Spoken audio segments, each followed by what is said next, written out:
Alright, good afternoon. This is Sandman signing on. Hopefully, the game does not crash on me again.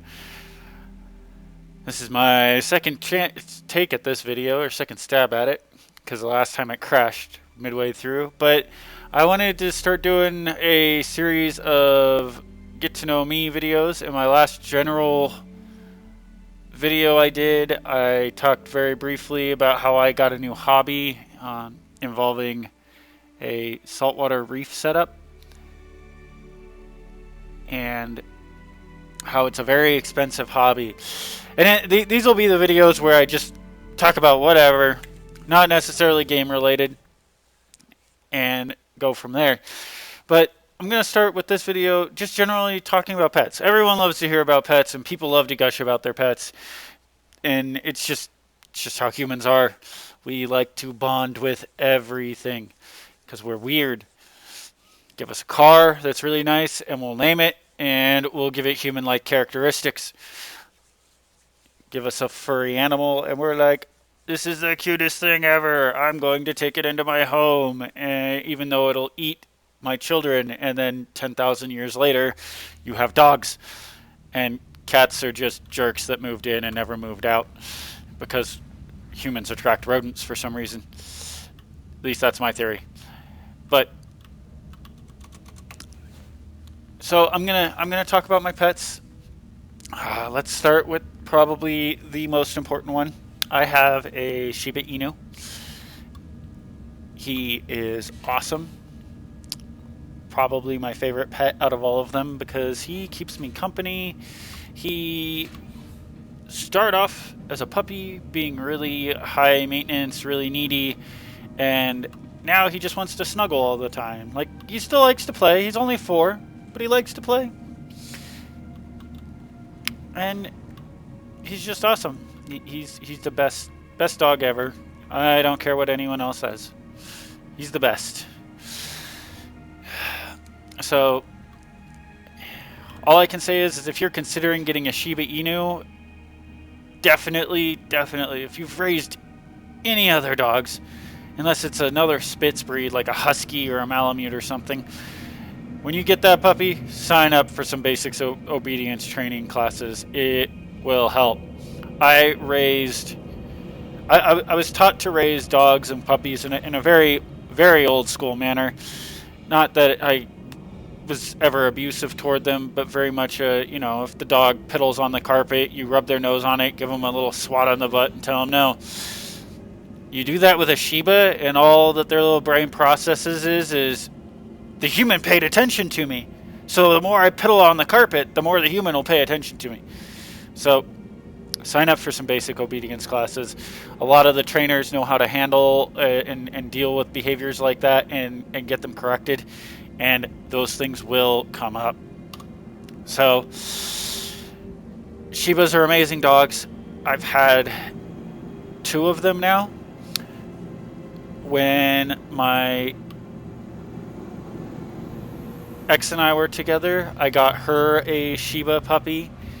And actually we've had 4 because when her Shiba puppy went through her first heat, the kids decided to do what kids do when our backs are turned, and they decided to make babies, which we were trying to avoid going through at the time. We wanted her to go through her first heat. We did intend to breed both of them, but we were waiting for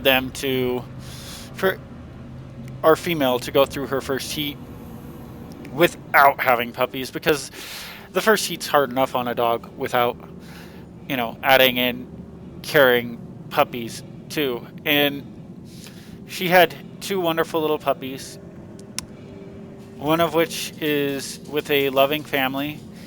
They both went to loving families, but probably their favorite daughter of mine, the one I was planning to keep, but due to my ex and I splitting at the time, I was not in a good emotional place to be raising a puppy. I recognize that in myself. Having one dog that would force himself into my lap and demand attention was aggravating enough for me at the time, because I just wanted to lay in bed and be a potato. that having a puppy that was going to need to be potty trained and housebroken and all this other stuff, that I knew I didn't have it in me to do it, and it wasn't fair to her to keep her. But she went to a loving family as well. Unfortunately, she managed to slip her lead and got hit by a car about a month ago, which was sad. It was really heartbreaking for everyone involved there. But she was loved, she was well cared for, and it was just an unfortunate accident. She was a young pup and wanted to go play with a cat and couldn't catch the cat and got separated from her humans, and then she got hit by a vehicle.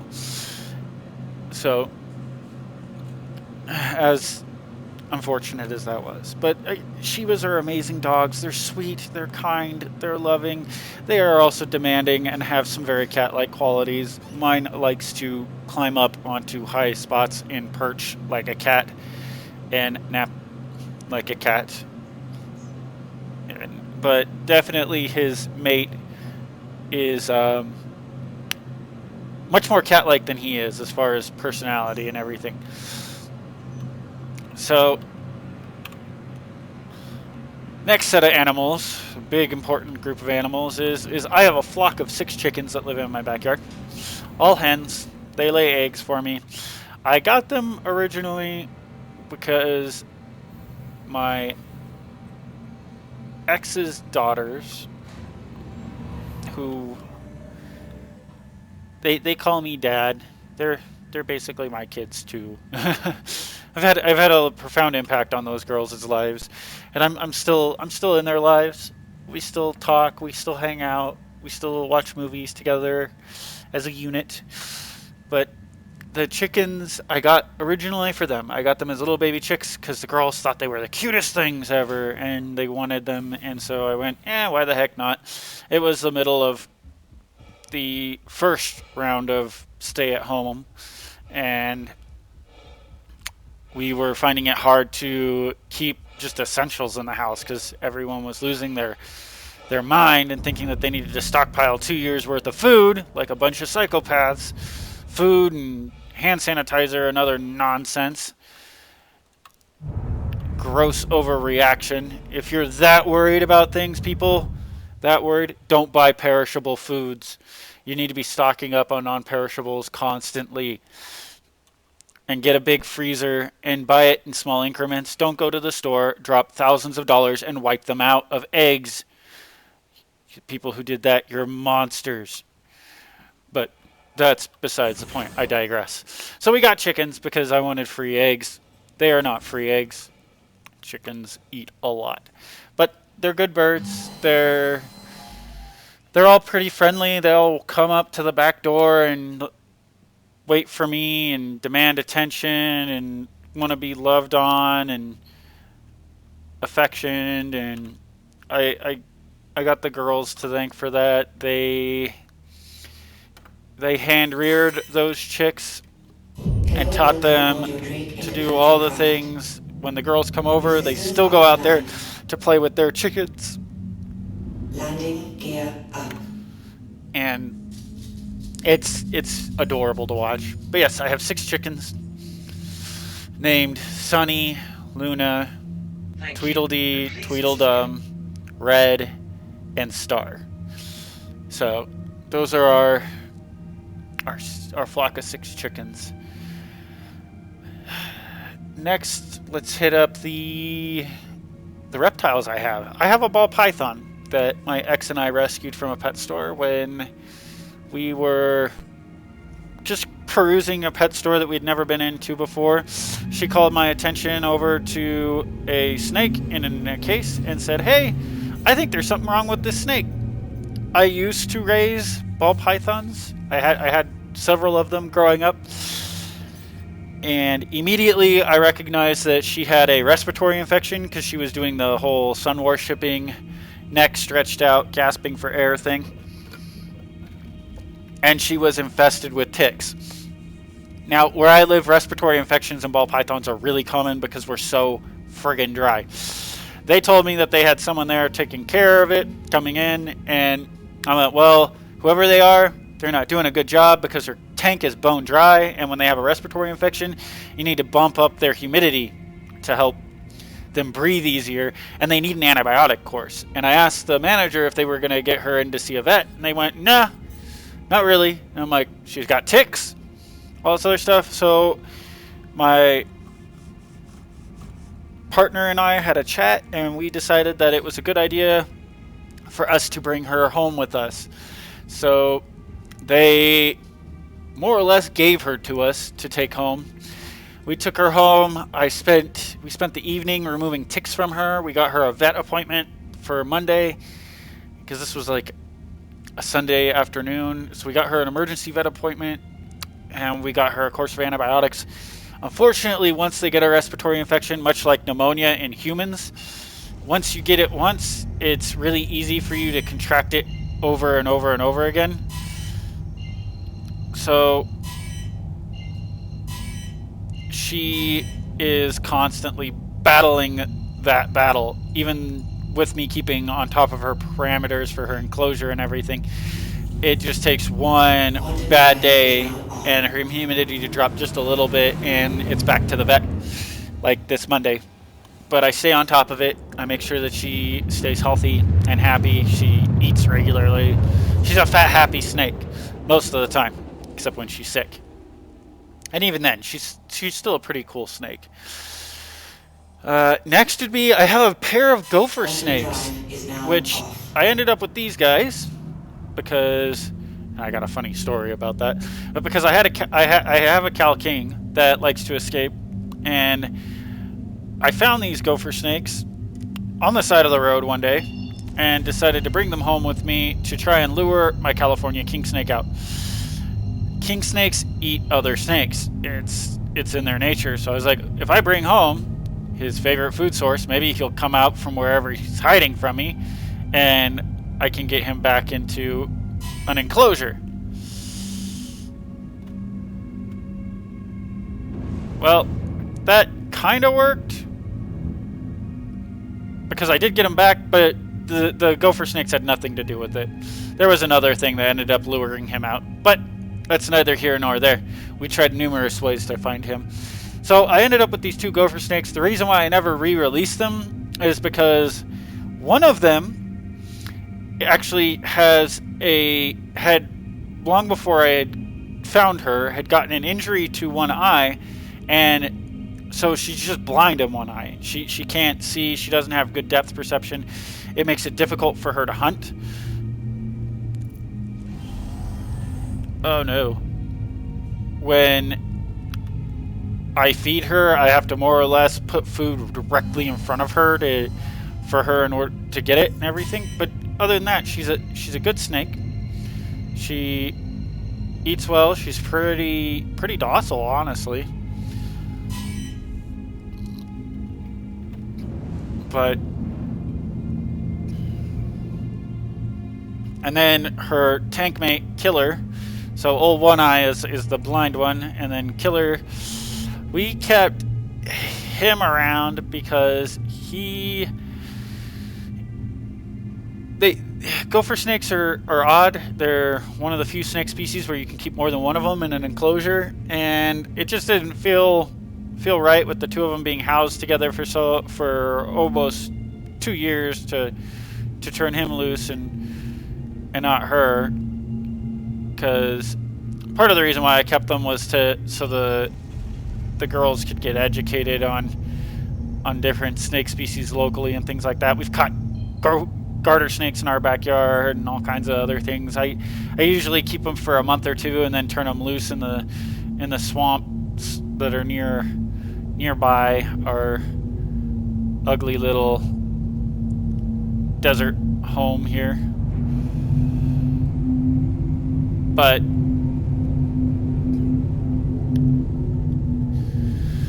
let's see. So yeah, I have two gopher snakes.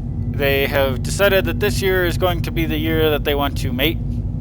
So I might have a whole mess of baby gopher snakes here in a couple months.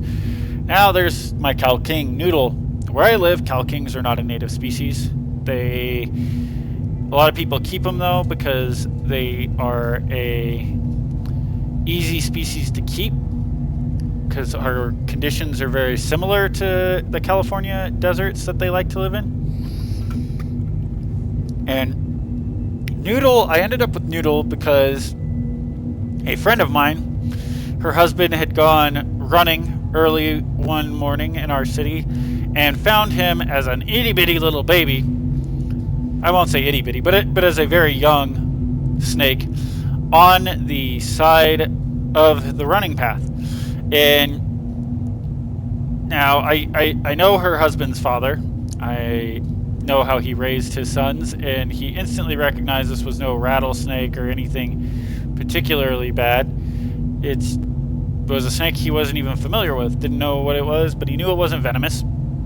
And so he captured it and brought it home. His wife, who's a friend of mine on Facebook, was asking questions, and I was immediately, due to the fact that I've had California king snakes as pets, able to identify it as a cal king. And they asked me if I would mind fostering him for a while. I fostered him, started to try and find another home for him, and then just decided that I liked him. So Noodle got to stay with me, and that was that. So I have Noodle, the gopher, or the California king snake. He likes to escape, although since I have recaptured him from the last time he made his grand escape, he has actually been pretty cool about staying in his enclosure and not trying to escape. I just got him back into another large enclosure, one big enough for him, because the gopher snakes went into his old enclosure when he made a break for it, and that was when I was trying to make the decision on whether or not to keep the gopher snakes or get rid of them. But I digress. So Noodle has a nice large enclosure for himself now, all to himself, and he is a happy snake. His enclosure sits right next to my computer, and I can just look over and see him. He likes to pretend that he's a worm and burrow into his substrate and then pop back out. It's kind of comical to watch. Okay, what else? I have an ant colony. Yep, that's a thing I have. I got really into watching Ants Canada on YouTube and decided that raising an ant colony sounded fun. So I caught a queen gray field ant, and I have a colony of those ants that live in a ant setup, and they're pretty darn awesome to watch and to hang out with and to just kind of enjoy having around. So let's see, got my ants, the snakes, the reptiles. Oh, I have a spiny softshell turtle. He's kind of a jerk, hence why his only tank mate is a huge goldfish and minnows that he has decided are okay to stay. I've tried planting his enclosure for him a couple times because it would help with a lot of the cast off from his food and his own waste, and he just isn't having it. So instead I have to put like a filter for a 55-gallon aquarium on his 30-gallon worth of water, so it gets filtered enough to not become poisonous to literally every living entity and make my house stink. He's just an unreasonable jerk, but I love him. Oh, Tier's a jerk, but he's a good turtle. Then I got my 2 aquariums. I have my freshwater tropical fish aquarium, which I really like. I have a bristlenose plecostomus in there. Her mate actually died earlier this week. He got trapped underneath a piece of driftwood, and she's kind of been weird ever since then. She used to hang out relatively nearby him, and now she just kind of meanders aimlessly through the tank. She's still eating, so I'm not terribly concerned, but I didn't think they had paired off, but they did. So I have a school of I have a school of cherry barbs in there. I have a school of black neon tetras. I have a school of red eye tetras. And then I have a whole bunch of cleaners in there. I have a bunch of oh, come on. I have a bunch of Amano shrimp, cherry shrimp. I got some jazz hand shrimp. Bamboo shrimp is what they're actually called, but I call them jazz hand shrimp because they stand there. They have fibers on their claws, and they open their claws and they filter feed all the microbes out of there. That tank is so heavily planted, though, that I could probably have half the filtration on it that I actually do. I do have a properly sized canister filter for that whole tank, and I could probably have it, and it would be fine. My water is amazingly pristine for a fish tank that size and as stocked as it is. And my filter basically just exists to suck up sediment that gets left behind by everything, because the plants, they break down and use everything else. My water's amazing, actually, in that. And I very rarely bother with doing water changes because, well, I don't need them. I only do them if my water starts going haywire, and my water very rarely goes haywire.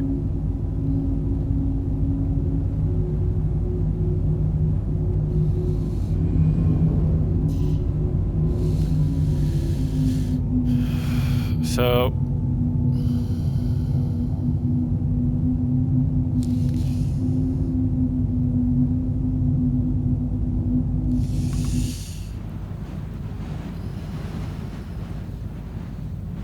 am I drifting away or am I going forward? But so I got my water pretty well set in that, and then I got my reef set up that is just starting with my very expensive clownfish, who look like they've claimed a cave in the last couple hours in my rock formation that I have right dead center in the tank. So they can have that cave. I'm more than willing to let them enjoy it. They seem to be okay fish. They're not particularly, like, they're not being jerks to my pair of cardinals that are in there for, well, this tank cycles. So there's that.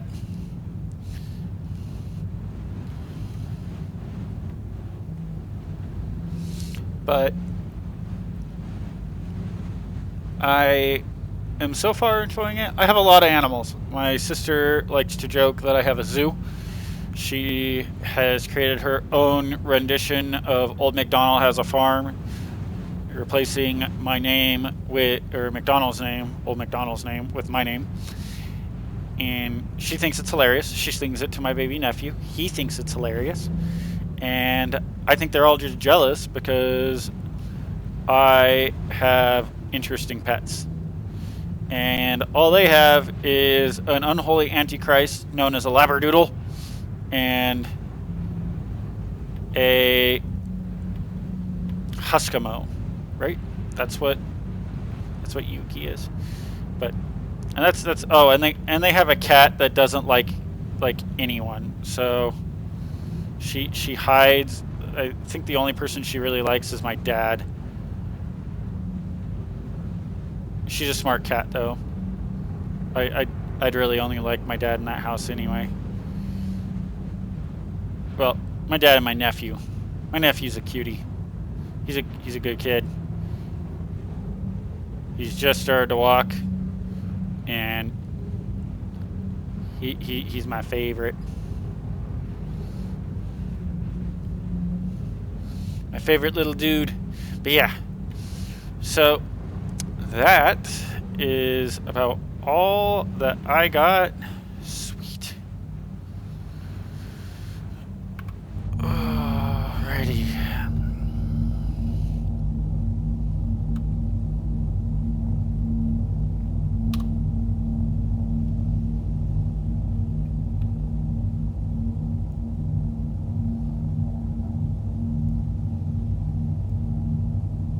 we go. That's what I want. So, as far as what I want to add to my reef setup, I would like to... I've been looking at doing... I don't know how many of you are actually familiar with saltwater tanks, but I'm thinking about doing a Watchman goby and a candy cane pistol. I've been reading that even though pistol shrimp are predators, and they're really cool little predators, they got like a little claw that when they snap it closed really fast, it's like spring loaded, and when they snap it closed, it fires a bubble at the same speed as a 22. Pretty neat. But I've been reading that if you get one with a Watchman goby, they tend to just stay in their burrows, and they're pretty cool. And I'm thinking about getting one and getting a pair from a shop that specializes in marine fish, and getting a pair where I can get a Dracula goby, which is a pretty neat looking one, or one of the other more colorful gobies.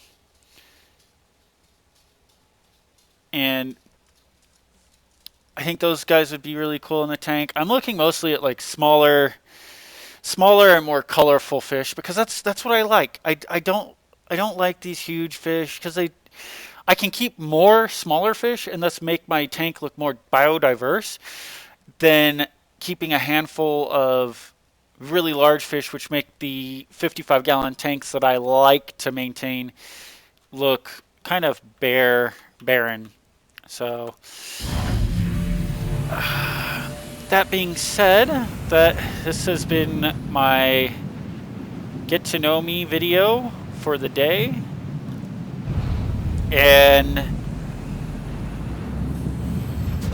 I think I'm going to call it there. I've covered all my pets. Next week, I guess I'll talk about the various places I've been with the military, and some of the things, what I can talk about that I've seen and done, things like that. So, anyway, that being said, hope you all have a great day. This is Sandman signing out.